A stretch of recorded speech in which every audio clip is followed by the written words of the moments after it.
Okay. Thank you, Emma, for joining me. Emma is the leader of pedagogy at Community Kinders Plus in Frankston, and we met many moons ago at Melbourne University, where we undertook our Bachelor of Early Childhood Studies. So thank you, Emma, for agreeing to join us from beautiful Frankston, sunny Frankston behind you. That is the beach in the background. I thought that was an appropriate background to have on today. Emma, what's your connection to Frankston? Did you grow up there? I did. Unfortunately, I live just out of reach of 5 kilometres from the beach, so I haven't been for ages.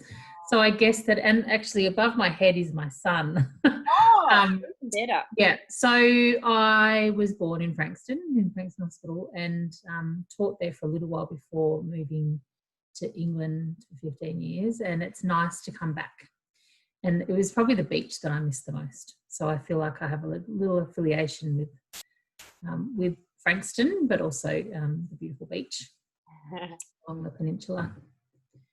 Thank you, Emma. It's really, really great of you to join us today. I'm looking to inspire our many and varied teachers, including early child professionals such as us.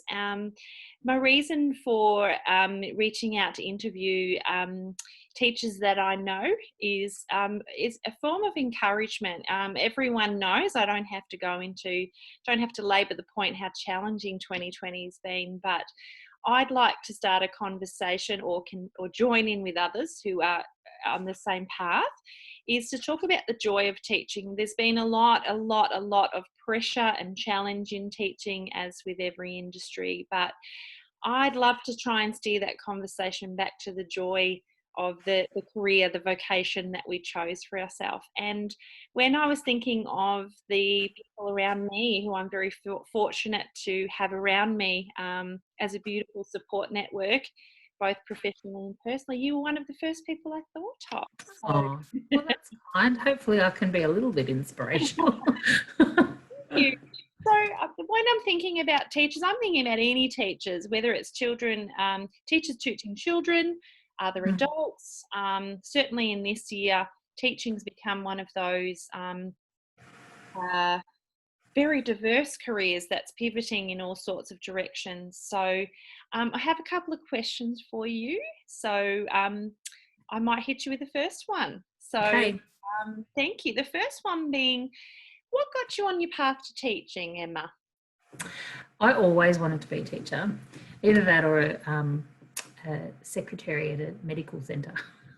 So I remember as a child, I used to play schools all of the time and have little note cards. I think that's why I also wanted to be a secretary, because I like the idea of writing and taking notes. And then I realised that I also had a bit of a knack for, I really liked being around children, and children liked being around me. And so I was a bit of a Pied Piper with the neighbours' children, and did lots of babysitting and lots of spending quality time with children. I really enjoyed it as I grew older. It was the young children that I sort of spent more time with. If I go on a holiday anywhere, my family hate it because I always get surrounded with other people's children.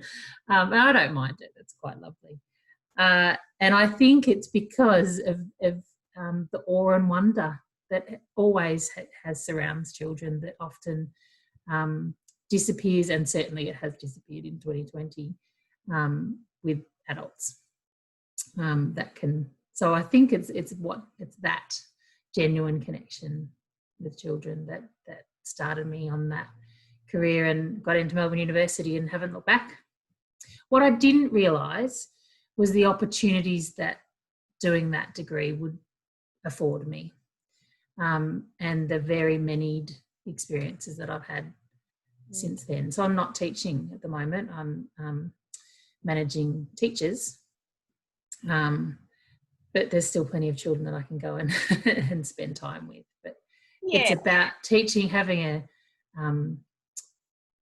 a teaching degree can lead you in so many different places. Most definitely. So in some ways, you're a teacher of teachers at the moment. Yes. Yeah. Yep. And I also did a little bit of a stint at Monash University teaching first year primary and secondary teachers the wonders of oral language and early literacy. And it was just the same. I was really worried about it, but it was just the same. And I also made them sing. I don't think you could, yeah. So that was fun. But I think, yeah, you teaching 4-year-olds and 4-year-olds is the same. Yeah, yeah, a lot similar. Same but different. One of the things I often say is that we're just we're little children in big bodies. So yes. just a grown-up body, just the same. Hopefully, there's still the same spirit and essence of who you were as a child, or if not, you've got a chance to have the childhood you want. Playful learning is always good too. Brilliant. Emma, I'm going to change the tone a little bit. In a career, and an extensive and varied career that you've enjoyed so far, you've mentioned it's brought you many different pathways and sometimes even unexpected ones. What would you say one of the biggest challenges is that you've overcome throughout your career? I think finding a place that I belonged. So finding a tribe of people in which I could teach. That village, it takes a village, the saying, it takes a village to raise a child. I think it takes a village to teach children too. And I think that a community of practice or a community of teachers and educators is always better than being one teacher. So having a team of people who inspire and you can work off is where I teach best. So I have worked in a sort of a standalone kindergarten where there was just me and one other person, and it was okay, but I don't think I really thrived until I actually taught in a school, and that's where I really found that having that big group of people who were almost like a dysfunctional family, or a family of people who, we really liked each other and got on and had a really great time teaching these children. That's where I really felt like I belonged, and then I was a better teacher.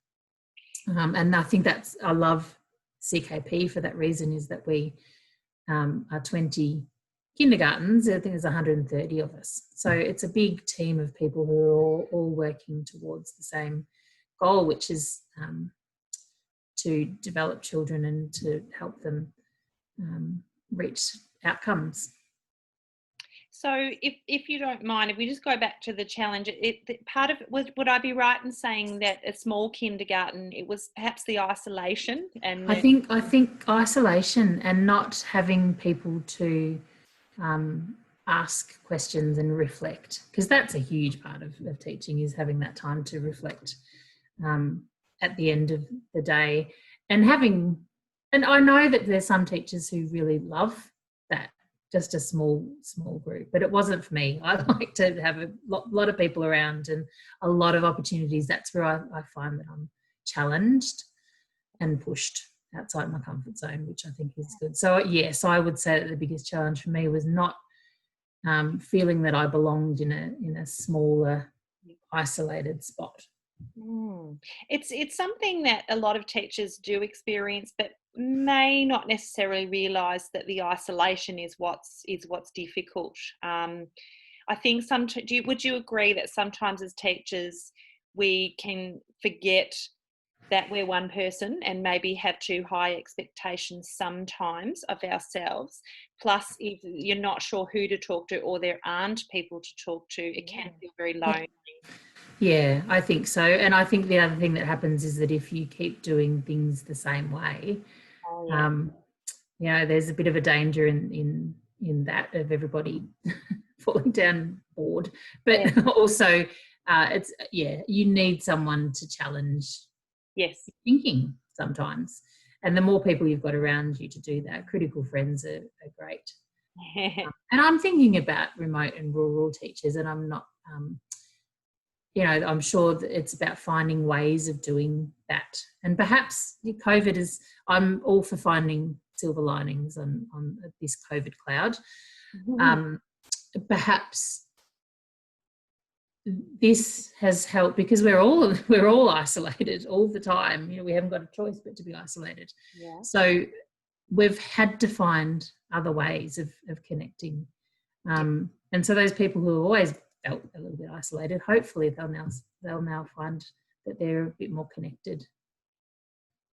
Thank you. It's really amazing. On that, we've talked about some of the challenges you've overcome. And you've spoken, you know, part of the next question leads into your previous answer, that once you found your tribe, a lot of your problems, your challenges started to fade or disappear or look different. They certainly look different. Yeah. When you were a really young teacher, in some of the harder days, what support do you wish you had? A tribe. Yeah. Definitely, yes. And a mentor. I didn't in my very first teaching role, and the minute that I did, it made a massive difference. So finding someone who encouraged, and feedback is a massive thing for teachers, and we know that for children. It always amazes me that we don't afford our teachers the same opportunities. Yeah. So I didn't know if I was doing a good job. I had no idea. And the poor children were, you know, my guinea pigs, because I was just giving it a go. And I think I did all right. I certainly have would have done things a little bit different if I had that mentorship from the beginning, I think. Yeah, I think all new teachers should have a mentor. How did you find that mentor or mentors? It was a more experienced teacher who was working at another kindergarten. And then I happened across a kindergarten with a more experienced teacher, and she became my mentor. And I work with her today, which is really lovely. Nice. Yeah. So we worked together at that kinder, and she was my mentor. And now we work together at CKP. So that's a nice connection. Yeah. So a little bit about it is wishing in the past, if you had your time over, or if you were sharing with someone else, it's where you can look for that mentor, or you know, maybe try different you know, make forge connections with different people. Yes, yeah, and not my peers, a more experienced teacher who had some experience under their belt, who could offer me the support, the encouragement, but advice. That critical friend you mentioned. That comes with experience. There's something about that, isn't it? Whether it's a maternal or paternal relationship with an older person who, if you're lucky enough to find them, you're able to have those hard conversations, either if there's something they need to tell you or something you need to ask them, and you've got the space to emotionally explore those things that might be harder to hear. Like you said, it sounds that you deliberately put a little bit of professional distance between you and your peers because you were trying to grow as a person, and sometimes you can't get that. Well, they were in the same boat as me. They didn't know what they were doing either. Well, yeah. We were all just giving it a go. Really? Yeah. So those relationships are different relationships, aren't they? They're definitely. And with mentoring, it's not a perfect science, is it? I guess it depends on what situation you're in, where you are, and what sort of job you're doing. But that those mentors can change over time.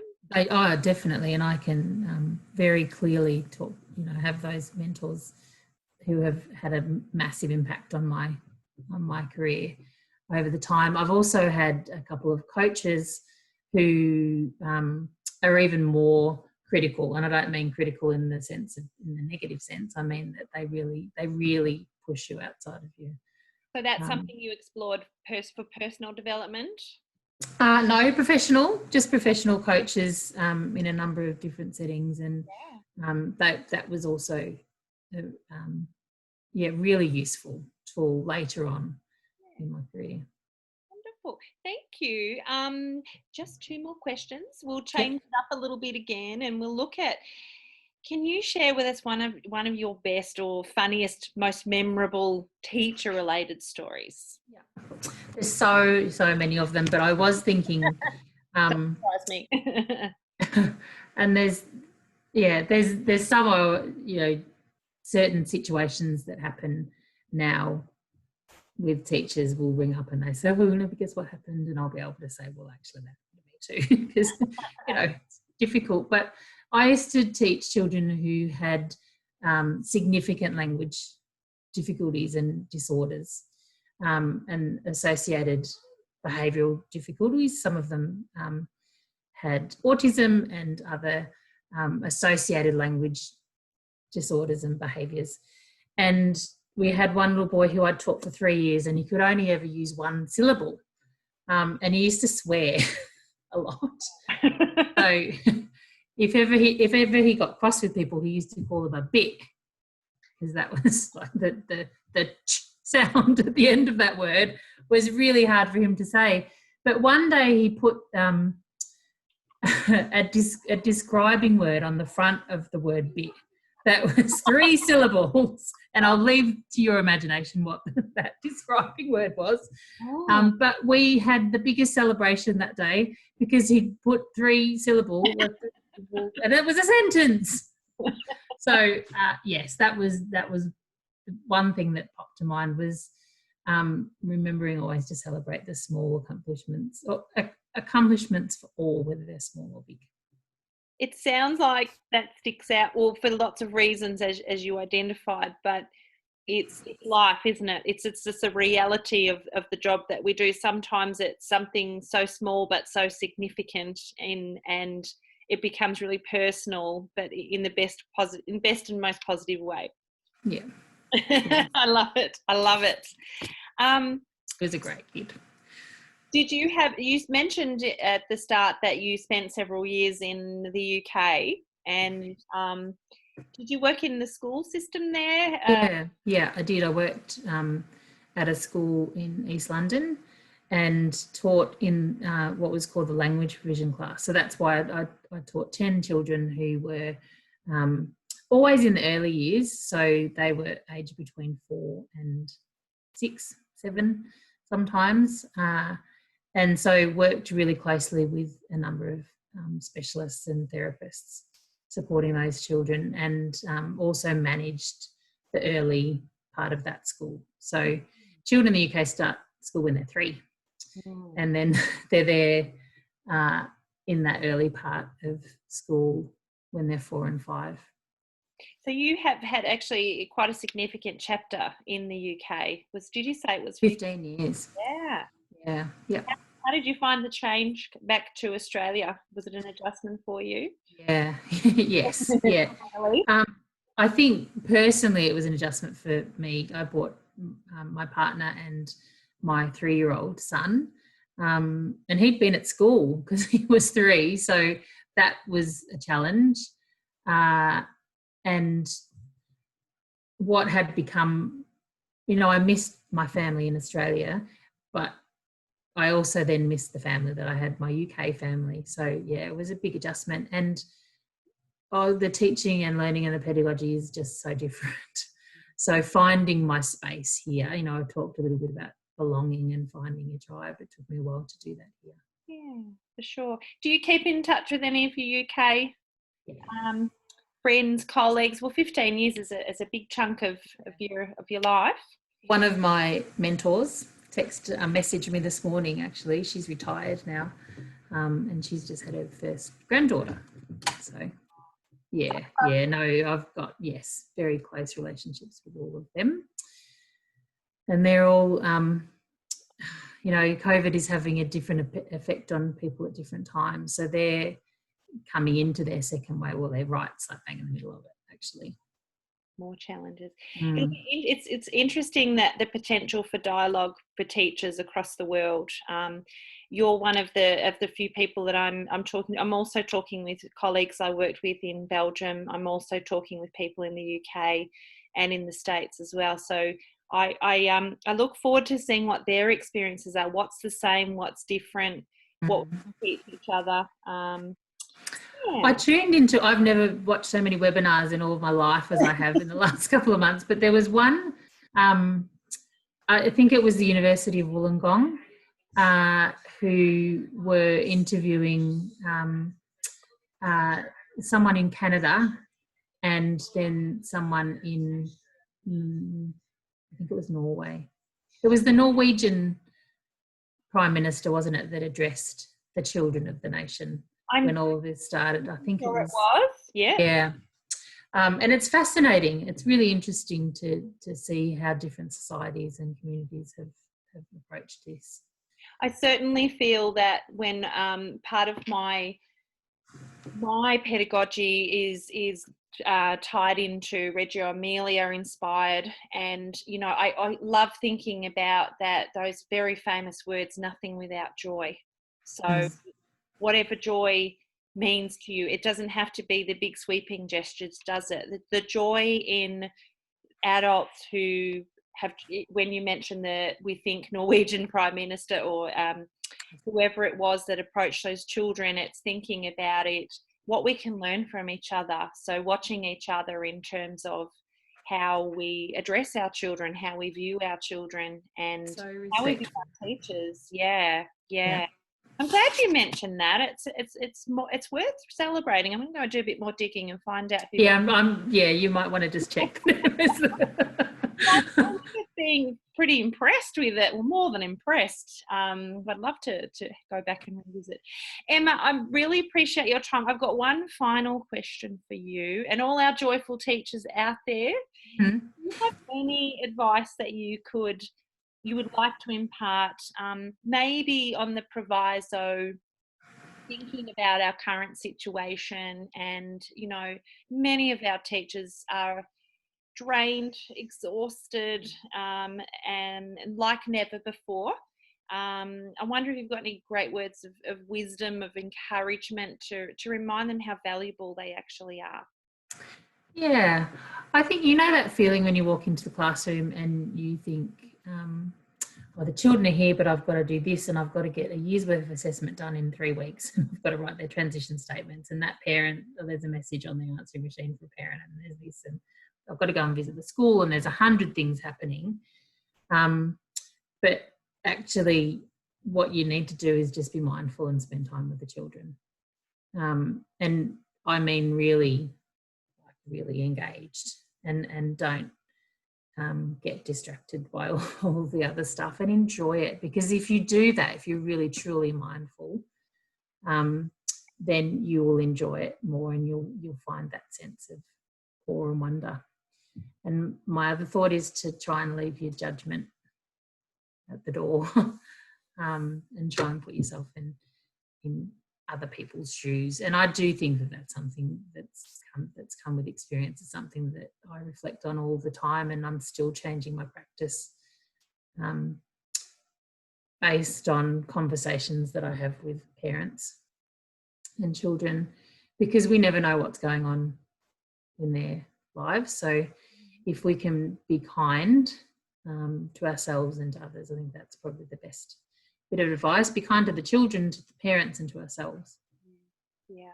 Do you have anything that you like to do personally that's, you don't have to go into great amount of detail, but is there something you like? Are you a bookworm, or are you a binge TV watcher, or what do you like? Do I admit that I am addicted to reality television? In particular, the Real Housewives series. And it's because it is so different to my world and what happens. I love it. I can just sit there and watch it and feel lucky that I'm not, at least I'm not as crazy as I are. Yes, I'm addicted to reality TV. It's all right. But the other thing I do and this is the first thing when I can, is go and read a story to a child. Go and sit on a sofa and snuggle up to them at a kinder and just read. And I could sit there all day and read stories. That captive audience that you get, and the engagement's pretty magnificent, isn't it? Just yeah. Oh, thank you so much. I really appreciate Okay. it. Thank you. Pleasure. I love the premise of what you're doing and finding the joy. There's so much going on at the moment, but I feel like and there's a lot of talk about children being ready for stuff, and perhaps we just need to enjoy the moment a bit more. Thank you.